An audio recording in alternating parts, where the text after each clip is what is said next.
Hi, welcome to Mimi's Little City Homestead. I'm Dana. Today we're going to do something kind of fun. So fun fact, I live in Battle Creek, Michigan. That's where our Little City Homestead is. And we're surrounded by cereal. Most of them started here. Actually, the two that are still here did start here. One of the things that I like the best that's carried by Kellogg's is their Cheez Its. So this is a copycat recipe for Cheez Its, and they are very good. Cheez Its do have real cheese in them, the ones you buy, and ours is going to have real cheese. It's sharp cheddar for that really cheesy taste, and there aren't very many other ingredients to go with. So we're going to make some right now. I'll show you how to put it together. But first, the ingredients you're going to need are 8 ounces of, I used sharp, very sharp cheddar cheese, so it's cheesier tasting. A cup of flour, a 1/4 cup or half a stick of butter that I've cubed.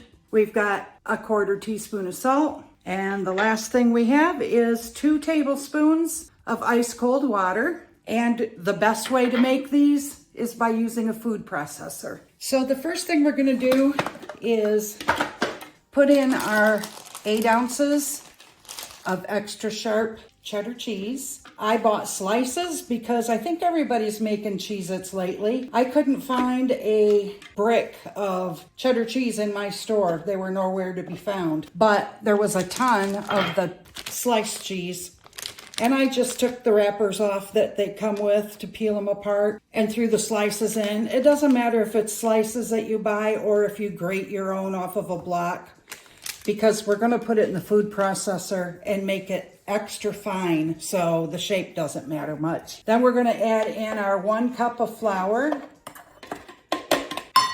and our 1/4 teaspoon of salt. Put our lid on and we're gonna pulse this, and think pie crust, how you make your pie crust and it looks like little crumbles.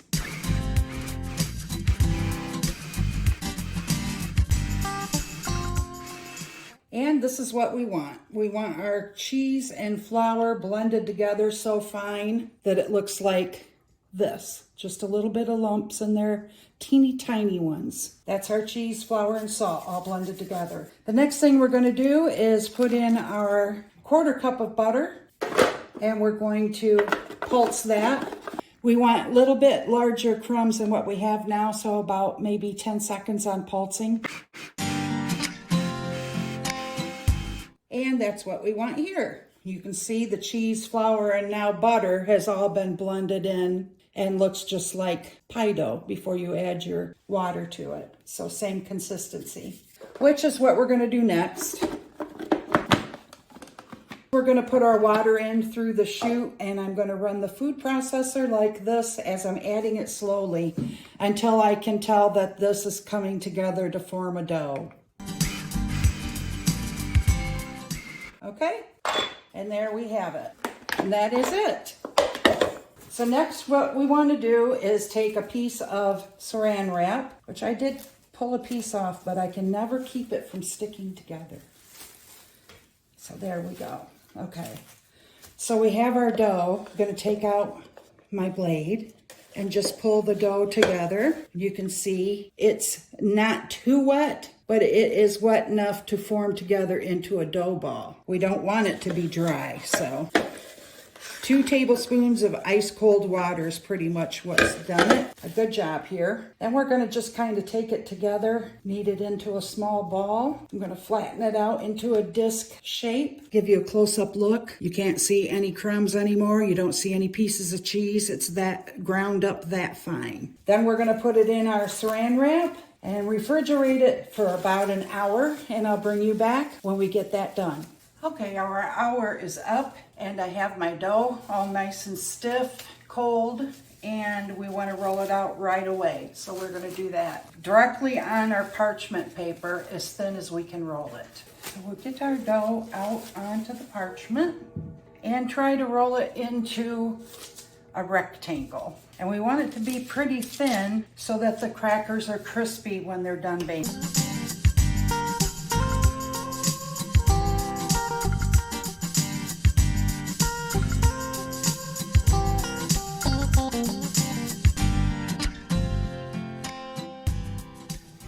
Okay, I have it pretty thin here. So we're going to try to cut it in about 1 by 1 inch pieces, or close to that. Now if you want to trim off some of the rough edges, if you want them to be more straight looking, you can cut those off.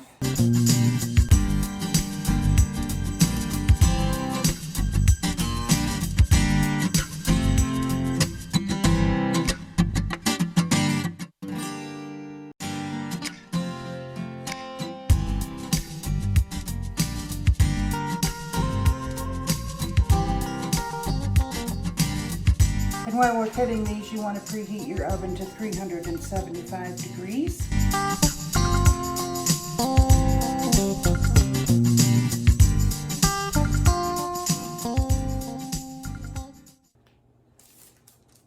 Okay, and the last part to this is I take a little, and this is the flat side, this is the pointed side. You want to use the flat side. Turn it over and put in the little trademark hole that Cheez Its have.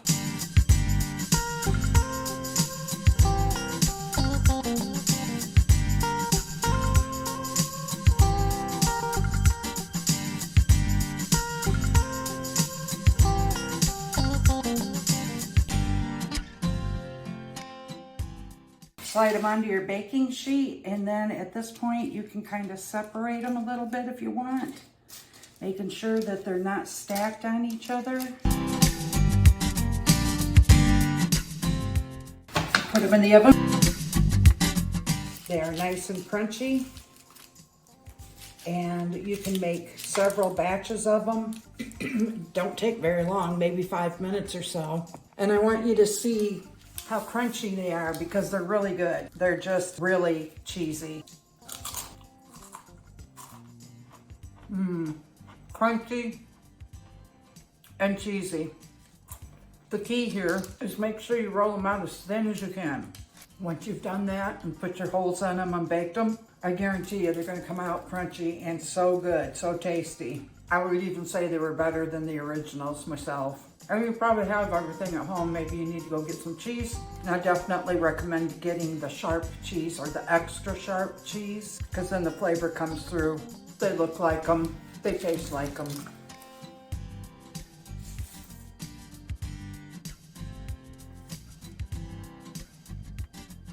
I also have another cracker recipe for Ritz crackers. If you're interested in that, let me know down in the comments, and maybe we'll go for the Ritz crackers next, because those are buttery good and they don't take very much for the ingredients either. Super simple. Another video I want to do coming up here is about assorted chocolates and cream centers. There's a candy shop in East Syracuse, New York. It started in 1905, so it's well over 100 years old. And they show you on their video when they're making candy, how they do it. And they give you hints about, you know, if you want to be adventurous and try it at home, they'll give you some ideas of how they make their candy. So I decided I wanted to make the cream centers. I wanted to do the kind that are the real candy box cream centers. I like the ones that are made out of sweetened condensed milk and powdered sugar and butter, but they're not quite the same. These are the real deal. So the next video is going to be, we're going to make some of those in different flavors, and also I'm going to show you the molds that I have for making Easter candy. We'll make some chocolate rabbits filled with peanut butter, some just solid, some will be hollow. Real easy to do, and I'll tell you what ingredients you'll need and what kind of molds you'll want to look for. We'll get it up online so that it's out there in time for you to be able to order Easter molds and chocolate, and I'll show you the kind of chocolate that I have. Hope you enjoy this recipe. Leave me a comment down below what you think. If you've tried them, come back and let me know. If you enjoyed recipes like these, leave me a comment below or click on the like or share button. That helps me a lot with my videos. We'll be doing a lot more of these kind of videos. Thanks for watching. Talk to you later, guys. Bye.